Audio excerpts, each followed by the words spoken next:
waaw Mathiam laa tudd maa ngi dëkk fii ci Pikine yar nekk fii sos équipe bi nga xam ne mooy Pikine Basket Club boobu ba tey ma nekk fi nag di liggéey ak xale yi juróom-ñetti catégorie juróom-ñetti groupe lañu yor yoo xam ne ay xale lañu ñu ngi nekk di liggéey fii ci Pikine ma ànd ko liggéey ak samay xarit ak samay moromu entraîneur yoo xam ne ñu ñëw di ma soutenir ku ñu wax Mamadou Ba mu ngi liggéey ak man d'accord donc chaque année nag ñu jël trophée ci petite catégorie bi ren bi ñu yéeg nañu il y a 3 ans 4 ans première division bi ñu wàccee ba tey chaque année ñu bokk ci équipe yi nga xam ne ñooy dem di jouer ji championnat tournoi monté deuxième division et chaque année comme 2 ans passés chaque année ñuy toogloo ñu ci demi-finale par manque de moyens. donc instant yii deuxième division ngeen nekk. deuxième division la équipe bi di compétir donc deuxième division la ñuy compétir. seen objectif lan la. waaw suñu objectif ren bi ñu gën ni 2000 saison bi passé dañu waxoon dañuy monter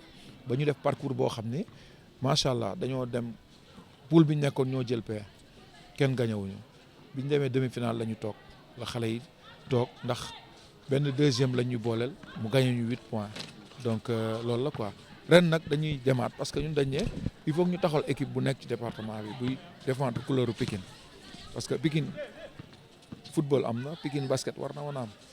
jafe-jafe yi ngeen di jànkonteel. mooy amuñu jàppale amuñu moyen bu weesoo maire bi Ablaye Timbo amuñu jàppale te dañu soxla jàppale dañu soxla nu ñu mën a téye suñuy doom parce que il faut que ñu am ñoo xam ne dañ ko mën a téye suñuy doom mooy fexe ba xale yi la ñuy wuti ci biti dañuy dem di wuti ci àll ba mu am fii nga xam ne fi la ñu dëkk parce que ñoom fii rek la ñu xam donc loolu rek la. donc c'est une équipe c'est Pikine Basket Club, c'est une équipe qui a été créée en 1988 au camp Thiaroye avant de venir ici au centre Jacques Chirac qui est notre siège. On a 8 catégories pratiquement en garçons comme en filles. On a une équipe senior fille qui a compétit cette année en championnat D2. Donc on a fait un parcours sans défaite. On nous a gagné en demi-finale de 8 points d'écart par une équipe de l'UCAT. Donc voilà quoi. Est-ce que vous avez rencontré ces dernières années aussi des trophées?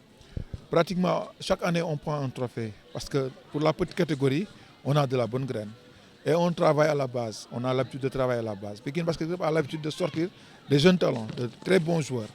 Donc comme vous voyez derrière moi, c'est des gosses qui sont là pratiquement du lundi au samedi.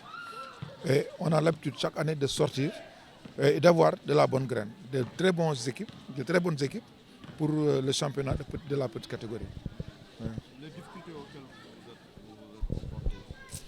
Et comme qui dit sport dit moyen, notre problème c'est les moyens. Pratiquement on n'a pas vraiment assez de moyens parce qu'on a besoin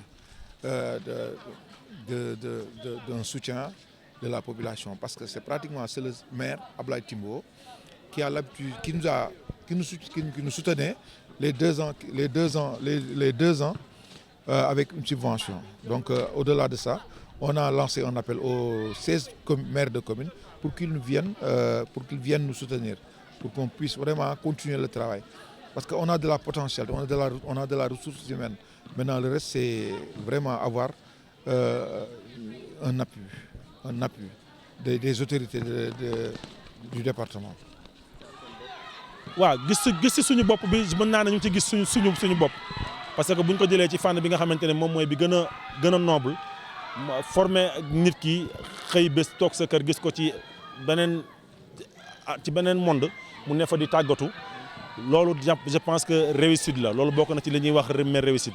aussi bokk na ci capacité yi nga xamante ne xale yi ñu ngi ko fiy génnee di dem partout dans le monde te fu ñu dem basket loolu je pense que tamit réussite la mais aussi par rapport ak convocation yi nga xamante ne ñu ngi koy am au niveau des équipes nationaux ci jigéen ñi comme si góor ñi mën naa ne fukki at ak juróom yu ñëpp génn yëpp yi romb yi yëpp 10 voire 12 ans 15 ans yi romb yëpp équipe nationale bu ci génn muy catégorie bu mu ci mënti doon am na doomu Pikine boo xamante ne Pikine la juddoo Pikine la yoroo Pikine la màggee Pikine la dëkk ci terrain bi lañ ko tàggatee ba mu jóge fi dem di basket ci équipe bu ñu ko mën a gisee woo ko équipe nationale. léegi message bi lan lay doon. waaw message bi dafay dem ci endroit à l'endroit de ñi nga xamante ne ñoom ñooy doomu Pikine yi ñoom ñi yor ñoom ñi dëkk Pikine te Pikine jaral leen ñoom la ñuy lancer message bi mooy ne que ñu ñëw jéem ñoo gëstu jéem a xool li ñuy def lan la parce que kër goo xamante ni boo fa duggee chaque ngoon bu nekk gis nga li nekk sama ginnaaw am na beneen xaaj boo xam ne ñu nga Alassane Djigo xëy na ak li ñu nekk vacances yi xawul kii nii moo tax sax mais lu mu néew di nga fi teeru lu chaque ngoon lundi ba àjjuma di nga fi teeru lu ëpp 200 xale je pense que ñooñu même budul dara jar nañu bàyyi xel ci li ñuy def kon message bi day dem à l'endroit des Pikinois surtout ci autorités yi nga xamante ne ñoom ñoo yor ndomba tànk yi ñu bàyyi sport bi xel te ñu bañ ko yemale ci football bi kese. Bon, là derrière moi mais actuellement nous avons les débutantes qui sont en train de se mettre à l'épreuve. Et pour y accéder, il suffit juste de s'inscrire hein, et débuter par le début, c'est-à-dire dans les stades des débutants. Et puis essayer d'être régulier en quelque sorte. Dans la formation, comment vous faites? Dans la formation, bon, nous sommes là du lundi au vendredi concernant la formation et les samedis, on regroupe tous nos secteurs parce qu'il y a aussi une partie de la formation qui est basée au niveau du stade Alassane Djigo.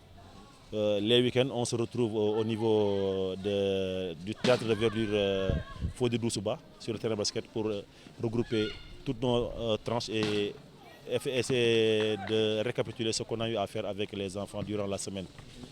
Le potentiel que vous avez ici en banlieue, surtout pour les jeunes, côté basket.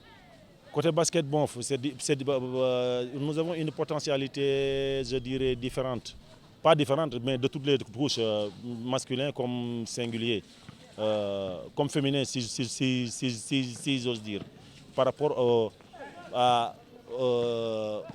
côté de l'encadrement, c'est là où ça flanche, en quelque sorte. Parce que nous n'avons pas le nombre qu'il faut par rapport au nombre de catégories dont nous sommes capables d'affilier au niveau de la Fédé pour les compétitions de la petite catégorie, tout comme la catégorie senior. Ceux qui sont passés par ici, vous avez formé ici pas mal de joueurs qui sont passés par là et qui sont allés. Ouais, nous on a eu à former pas mal de gosses. J'ose même dire concernant les gosses qui sont sortis ici, ce qui nous a valu durant ces 12 dernières années, par rapport à toutes les catégories de l'équipe nationale, féminine comme masculine, on a eu des gosses qui sont sortis de ce terrain et qui ont été convoqués en équipe nationale. Ouais. Pas mal de gosses. Quel est le message? Bon, le message que nous lançons, ça va à l'endroit plutôt des Pikinois. Parce que bientôt, Pikin Basket Club aura plus de 35 ans. Mais il n'y a que toujours, comme disent les gens, toujours les mêmes têtes qui sont là. Et il y a que les portes sont grandement ouvertes à tout le monde. Mais il y a pas mal de gens qui osent m'être interpellés à l'insu des autres, mais qui hésitent en quelque sorte pour venir après amener leur pierre à l'édifice. Parce que ce n'est pas du tout facile. Les moyens ne suivent pas comme il se doit. Et il y a pas mal de gosses qui sont là et qui demandent à être encadrés. Et il suffit juste d'être parmi eux et être avec eux pour savoir qu'ils ont les moyens de réussir. Tout comme leurs aînés qui ont eu à faire leur début ici et aujourd'hui qui sont un peu partout dans le monde.